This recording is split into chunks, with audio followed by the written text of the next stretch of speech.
ওই যে উত্তরপাড়ার যে জমিটা আছে না, ওটা কিন্তু রাখতেই হবে আমাদের। সেটা তো আমি তোর নামে রাখবো, আমি কি সতীনী ছেলের নামে রাখবো নাকি?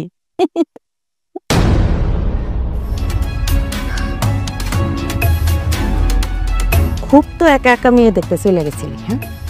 বিয়েটা কি ঠিক করতে পারলি? মুখ দেখে তো মনে হইতেছে না যে বিয়েটা ঠিক হয়েছে। আর হইব কি কইরা, হ্যাঁ? তুই তো হইলি একটা বিদেশি কামলা, চেহারার কি হাল করছে। সুন্দর তো মনে হইতেছে না, মনে হইতেছে যে একটা পাতিলের তলা। কি দেখে যে তোরে মাইয়ারা পছন্দ করব সেটাই বুঝি না। মানে এখন আমি জানি যে আমি সুন্দর না।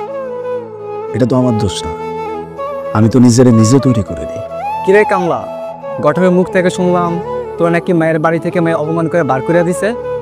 ছি ভাই, ভাগ্য ওপর আমি তোর লগে যাইনি। আমি তোর লগে যাইলে আমারও অপমানিত হইতে হইতো।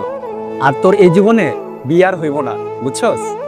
বাইরে আজকে যারা বিদেশি কামলা বলতেছস, এই বিদেশি কামলা বিদেশে গিয়া কামলাগিরি করে টাকা পাঠাই বলেই কিন্তু আজকে তুই বাবু সাইজা ঘুরতে পারস। দেখলে মা, তোমার সতীনের ছেলে কিভাবে আমাকে টাকা খোটা দিচ্ছে। তোর টাকা আমি ঠিকই ফিরিয়ে দিব। এখন বিয়ে করতে পারতেছিস না তো, তাই আমাদের উপর রাগ দাঁড়ছস।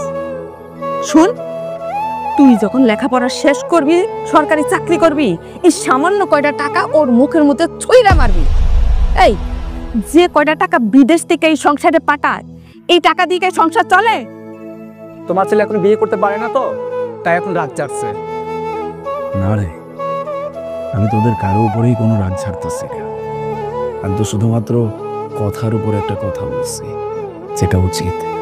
আমি তোদের কাছ থেকে টাকা ফেরত চাইনি।